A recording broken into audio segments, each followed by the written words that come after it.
Luke 20. The authority of Jesus challenged. One day, as Jesus was teaching the people and preaching the good news in the temple, the leading priests, the teachers of religious law, and the elders came up to him. They demanded, "By what authority are you doing all these things? Who gave you the right?" "Let me ask you a question first," he replied. "Did John's authority to baptize come from heaven, or was it merely human?" They talked it over among themselves.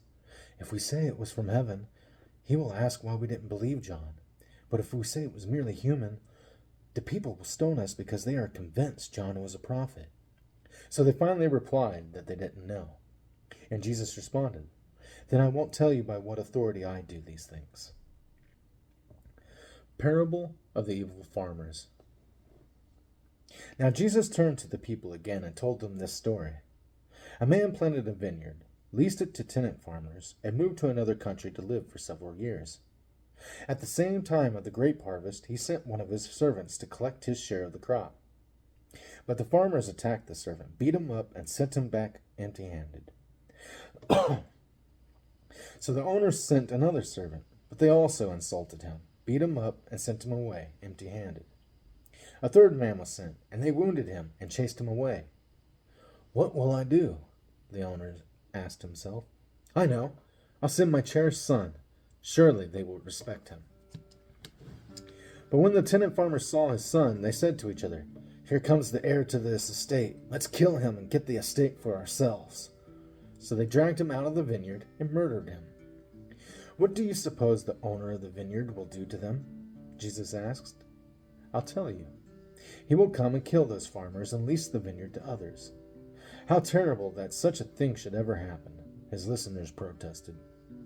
Jesus looked at them and said, "Then what does this scripture mean? The stone that the builders rejected has now become the cornerstone. Everyone who stumbles over that stone will be broken to pieces, and it will crush anyone it falls on." The teachers of religious law and the leading priests wanted to arrest Jesus immediately because they realized he was telling the story against them. They were the wicked farmers, but they were afraid of the people's reaction.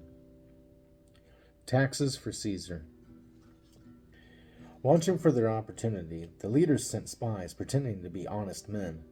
They tried to get Jesus to say something that could be reported to the Roman governor so he would arrest Jesus. "Teacher," they said, "we know that you speak and teach what is right and are not influenced by what others think. You teach the way of God truthfully. Now tell us, is it right for us to pay taxes to Caesar or not?" He saw through their trickery and said, "Show me a Roman coin. Whose picture and title are stamped on it?" "Caesar's," they replied. "Well then," he said, "give to Caesar what belongs to Caesar and give to God what belongs to God." So they failed to trap him by what he said in front of the people. Instead, they were amazed by his answer, and they became silent. Discussion about resurrection. Then Jesus was approached by some Sadducees, religious leaders who say there is no resurrection from the dead. They posed this question: "Teacher, Moses gave us a law that if a man dies, leaving a wife but no children, his brother should marry the widow and have a child who will carry on the brother's name. Well, suppose there were 7 brothers. The oldest one married and then died without children. So the second brother married the widow, but he also died. Then the third brother married her. This continued with all 7 of them who died without children. Finally, the woman also died. So tell us, whose wife will she be in the resurrection? For all 7 were married to her." Jesus replied, "Marriage is for people here on earth. But in the age to come, those worthy of being raised from the dead will neither marry nor be given in marriage, and they will never die again. In this respect, they will be like angels. They are children of God and children of the resurrection.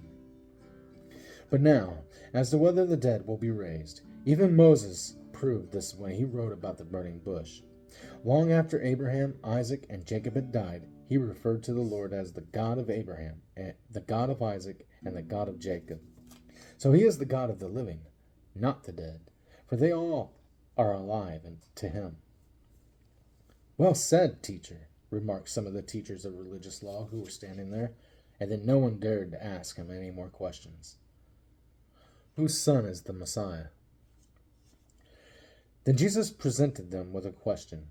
Why is it, he asked, that the Messiah said to the son of David is said to be the son of David?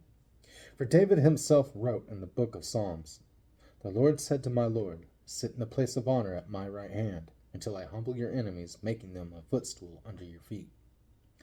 Since David called the Messiah Lord, how can the Messiah be his son? Then, with the crowds listening, he turned to his disciples and said, "Beware of these teachers of religious law, for they like to parade around in flowing robes and love to receive respectful greetings as they walk in the marketplaces, and how they love the seats of honor in the synagogues and the head table at banquets. Yet they shamelessly cheat widows out of their own property and then pretend to be pious by making long prayers in public. Because of this, they will be severely punished.